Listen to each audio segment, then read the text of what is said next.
Rocket వస్తుంది. ఆవకాయ పట్టాలన్నా, అంతరిక్షానికి వెళ్లాలన్నా, auto అద్భుతంగా తోలాలన్నా మా మహిళలే చేయగలుగుతారు. నేను ఇక్కడికి వచ్చినప్పుడు ఏకంగా స్వర్ణలత గారు నన్ను నడిపారు. ఆమె ఇంట్లో పడుతున్న కష్టాలు నేను నేరుగా తెలుసుకునేదానికి అద్భుతమైన అవకాశం వచ్చింది. ఇక్కడ ఉన్న మగవాళ్ళ కన్నా మా అక్కనే అద్భుతంగా నడిపింది. ఈరోజు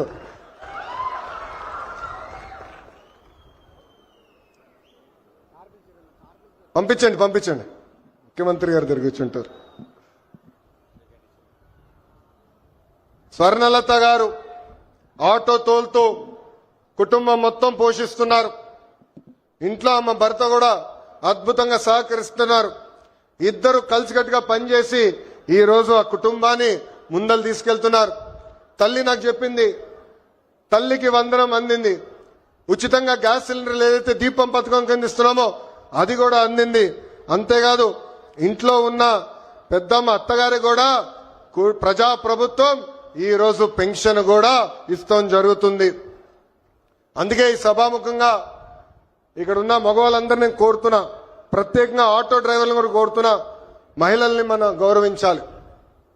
తెలుగు వాడక భాషల్లో మహిళల్ని కించపరిచే విధంగా కొన్ని పదాలు వాడతాం. గాజులు తొడుక్కున్నావా, చీర కట్టుకున్నావా, అమ్మాయిలాగా ఏడవద్దని. దీనికి ఫుల్ స్టాప్ పెట్టాలి. ఇది మనం వాడకూడదు. ఈరోజు ఆంధ్ర రాష్ట్రంలో ప్రతి ఆటో డ్రైవర్ నేను కోరుతున్నా, ప్రజల్లో చైతన్యం తీసుకొచ్చే శక్తి మీలో ఉంది. మీరు ఏదైతే ఒక్క విషయం తలుచుకుంటే అది సాధించే శక్తి మీలో ఉంది.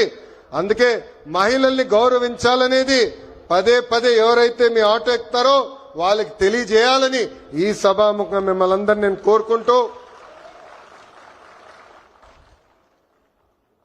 మా పైన ఒక పవిత్రమైన బాధ్యత మీరు పెట్టారు. గత పాలకులు మీటింగ్ జరిగితే మీరందరూ చూసేవారు, పరదాలు కట్టేవారు, బ్యారికేడ్లు పెట్టేవారు. కానీ ఈరోజు గౌరవ ముఖ్యమంత్రి గారు కానివ్వండి, ఉప ముఖ్యమంత్రి గారు కానివ్వండి, ఒక సామాన్య వ్యక్తిగా మీ ముందలా నుంచుంటున్నారు. మీ రుణం తీర్చుకుంటామే మా లక్ష్యం. అహర్నిశలు కష్టపడతాం. ఎన్ని ఆర్థిక ఇబ్బందులున్నా ఇచ్చిన ప్రతి హామీ నిలబెట్టుకునే బాధ్యత ప్రజా ప్రభుత్వం తీసుకుంటుంది. ఈ రోజు ఆంధ్ర రాష్ట్రంలో డబుల్ ఇంజిన్ సర్కార్ ఉంది. కేంద్రంలో గౌరవ ప్రధానమంత్రి నరేంద్ర మోడీ గారు, రాష్ట్రంలో గౌరవ ముఖ్యమంత్రి చంద్రబాబు నాయుడు గారు. ఈ డబుల్ ఇంజిన్ సర్కార్ అద్భుతంగా నడుస్తుంది కనుకనే మన ఎన్ని ఆర్థిక ఇబ్బందులున్నా ఇచ్చిన ప్రతి హామీ, సంక్షేమ కార్యక్రమాలు మనం నిలబెట్టుకోగలుగుతున్నామని ఈ సభాముఖంగా తెలుపుకుంటూ, మళ్ళీ వస్తాం, అద్భుతమైన కార్యక్రమాలు చేస్తాం.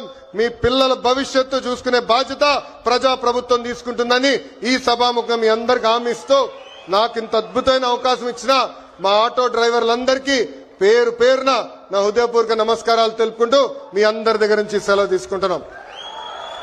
చంద్రబాబు నాయుడు గారి నాయకత్వం, చంద్రబాబు నాయుడు గారి నాయకత్వం, పవన్ అన్న నాయకత్వం, పవన్ అన్న నాయకత్వం, మోడీ గారి నాయకత్వం, మోడీ గారి నాయకత్వం. జై హింద్, జై హింద్, వందే వందే. అందరికీ నమస్కారం. ధన్యవాదాలు సార్. ఏది తనంతటా తానే తరికి రాదు, శోధించి సాధించాలి. అది ధీరగుణం, సాధారణ వ్యక్తిత్వం కల అసాధారణ